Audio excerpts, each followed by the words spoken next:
Hey guys, Peter here to tell you about the latest from Worshipper, One Way Trip, on July 19th on Magnetic Eye Records.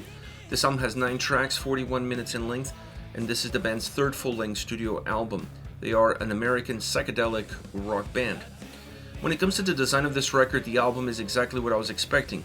A record that feels very compact due to the nature of its sound. It's a very dense sounding record.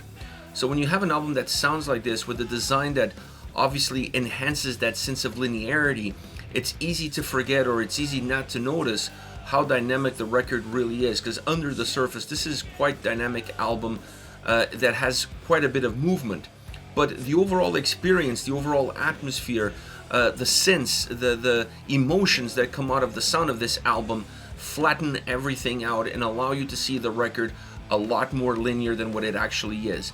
And while that may take a little bit away from the overall experience, the fact that this record has a great sense of continuity, really merging songs well, moving songs well, or at least allowing the experience for the listener to go from one song to the next to be seamless at times, that adds to the playability of the record. So it's an album that from a design standpoint understands its shortcomings and then enhances the qualities that it offers in order for the experience to be elevated.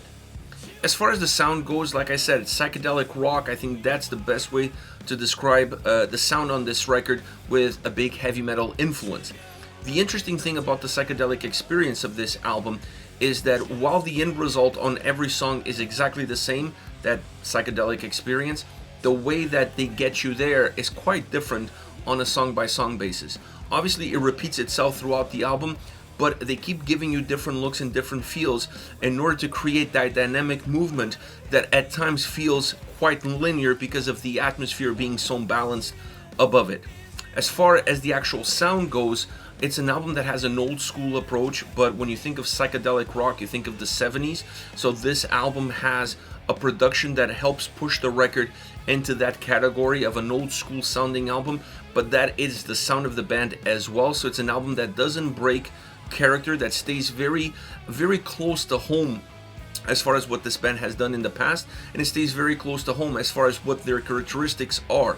I appreciate the production behind this album because it allows certain elements to come into the forefront. Like I said before, while the finish line is the exact same for every single song, the way that you get there is different, and the production behind this album allows you to see those differences song in and song out, which allows the listener that dives deeper into this record to appreciate the sound, to appreciate all the overall textures that it gives, and also the uniquenesses that these tracks have to offer.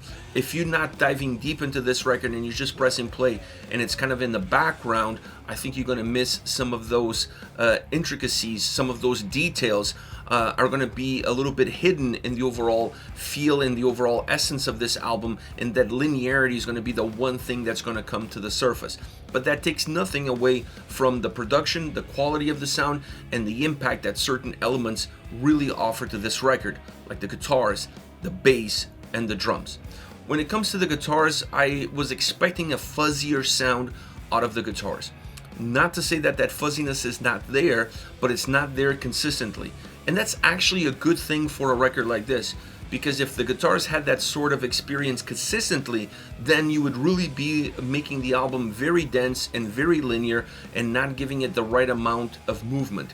I felt that on the guitar side, this album could have used a few brighter solos in order to give you some pockets of clarity, which would allow that overall density to be minimized and make the album slightly hookier, slightly catchier, with a little bit more movement behind it.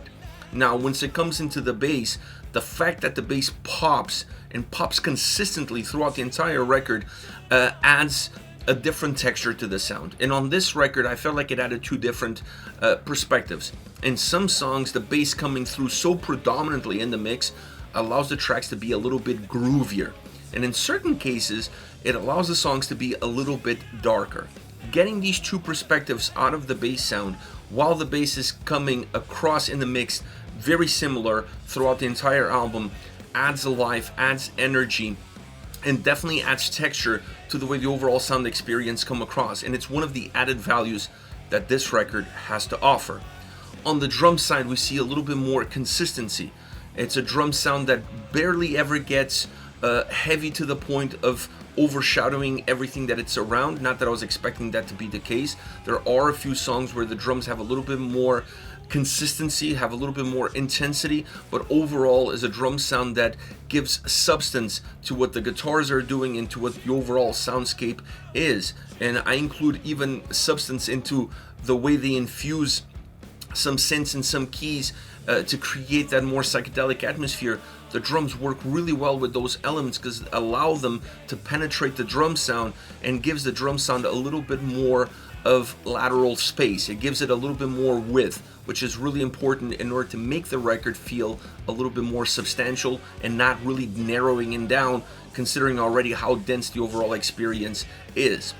Vocally, I think you got the perfect style, perfect delivery, perfect arrangements, and definitely placed in the right spot as far as the overall production is concerned in order for you to have that old school approach, but at the same time not going completely old school on it and bring a little bit more of a modern touch to it. It's walking a fine line between those two worlds, and I think it walks that fine line perfectly from start to end. It's an album that has consistency across a lot of its different factors.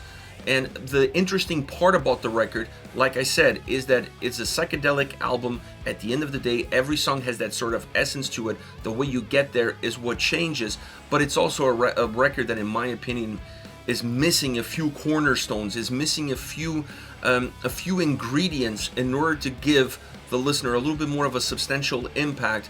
It needed perhaps a few songs with a little bit more brightness to them, a little bit more up-tempo, in order for the distance between the tracks to become a little bit more visible, and in order to create more defined ebbs and flows so that their overall density doesn't flatten out the record too much.